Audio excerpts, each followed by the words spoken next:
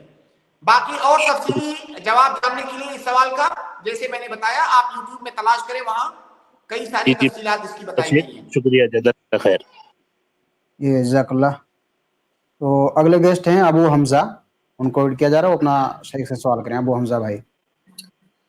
السلام علیکم ورحمۃ اللہ وبرکاتہ. وعلیکم السلام ورحمۃ اللہ وبرکاتہ. شیخ, میت کے تعلق سے سوال تھا کہ کیا میت کو غسل دینے کے بعد جو غسل دیتے ہیں کیا انہوں بھی غسل لینا چاہیے یا خالی کپڑے چینج کر وضو کر لینا بہتر ہے؟ اور اسی میں اور ایک سوال یہ ہے شیخ, کیا جو خاندہ جو میت کو دیتے ہیں کیا وہ نماز پڑھنے سے پہلے وضو کرنا چاہیے؟ یہ ذرا وضاحت چاہیے. جزاک اللہ. دیکھیے, میت کو غسل دینے کے بعد جس نے غسل دیا ہے اس کے غسل کے بارے میں بہت اختلاف ہے علماء کے درمیان. اگر وہ غسل کر لے تو بہتر ہے, حالانکہ بعض لوگوں نے اس کو واجب بھی کہا ہے. میت کو غسل دینے والا اگر غسل کر لے تو بہتر ہے, حالانکہ یہ مسئلہ اختلافی ہے. اور میت کو کندھا دینے کے بعد وضو کرنا ضروری نہیں ہے. اگر آپ باوضو ہیں تو بعد میں آپ کو وضو کرنے کی ضرورت نہیں ہے. جی شیخ, جزاک اللہ خیر و احسن الجزا. السلام علیکم. یہ جزاک اللہ خیر شیخ. آج کی اسٹریم یہیں پر ختم ہوتی ہے, ہمارا وقت ہو گیا ہے. اللہ تعالیٰ آپ کو جزائے خیر دے آج جو آپ نے قیمتی وقت دیا. انشاءاللہ اگلی نشست میں اگلی اسٹریم میں ملاقات کریں گے. تب تک کے لیے اجازت چاہتا ہوں. السلام علیکم ورحمۃ اللہ وبرکاتہ. میں اپنے تمام ناظرین بھائیوں سے معذرت خواہ ہوں جن کے سوال رہ گئے ہیں اور وہ انتظار میں تھے شیخ سے سوال کرنے کے لیے. میں ان سے کہوں گا کہ وہ اگلی اسٹریم میں انشاءاللہ شرکت فرمائیں اور اپنا سوال شیخ کے سامنے پیش کریں. میرے بھائیوں, ایک گزارش یہ بھی ہے کہ آپ جتنے لوگ بھی اسٹریم میں جوائن ہوتے ہیں وہ شیخ کا اسلوب اور اصول تو آپ جانتے ہی ہیں کہ ایک سوال کو اس حد تک سمجھانے کی کوشش کرتے ہیں کہ ہر شخص سمجھ جائے.